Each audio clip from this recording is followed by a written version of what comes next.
Hi dears, ಇದೊಂದು breakfast combo recipe ನೋಡ್ಕೊಂಬರೋಣ. ಮೊದಲು ಟೊಮೆಟೊ ಚಟ್ನಿಗೋಸ್ಕರ 3 ಟೊಮೆಟೊ, 2 ಈರುಳ್ಳಿ, 4 ಮೆಣಸಿನ್ಕಾಯಿ, ಸ್ವಲ್ಪ ಬೆಳ್ಳುಳ್ಳಿಯನ್ನು ಪ್ಲೇಟಲ್ಲಿ ರೆಡಿ ಮಾಡಿ ಇಟ್ಕೊಂಡಿದ್ದೀನಿ.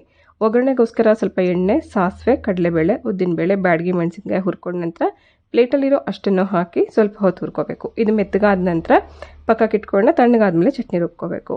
ಇದು ಲೋಬಿಯಾ, ನೋಡೋದಕ್ಕೆ ನಮಗೆ ಹಲಸಂದೆ ಕಾಳು ಥರನೇ ಇರುತ್ತೆ. ರಾತ್ರಿನೇ ಈ ಕಾಳನ್ನು ನೆನೆಸಿ ಇಟ್ಕೋಬೇಕು. ಬೆಳಗ್ಗೆ ರುಬ್ಬೋದಕ್ಕೂ ಮುಂಚೆ ಜಾರಲ್ಲಿ 1 ಕಪ್ಪಷ್ಟು ಅನ್ನ, 2 ಮೆಣಸಿನ್ಕಾಯಿ, ಸ್ವಲ್ಪ ಶುಂಠಿ, ಸ್ವಲ್ಪ ಕೊತ್ತಂಬರಿ, ಸ್ವಲ್ಪ ಉಪ್ಪು ಹಾಕಿ ಫಸ್ಟ್ ನುಣ್ಣಗೆ ರುಬ್ಕೊಂಡ ನಂತರ ನೆನೆಸಿರೋವಂಥ ಕಾಳು ಸ್ವಲ್ಪ ನೀರು ಹಾಕಿ ಗ್ರೈಂಡ್ ಮಾಡಿಕೊಂಡ್ರೆ ದೋಸೆ ಬ್ಯಾಟರ್ ರೆಡಿ ಆಯಿತು. ಇದೊಂದು ಹೈ ಪ್ರೋಟೀನ್ ದೋಸೆ ಬ್ಯಾಟರ್.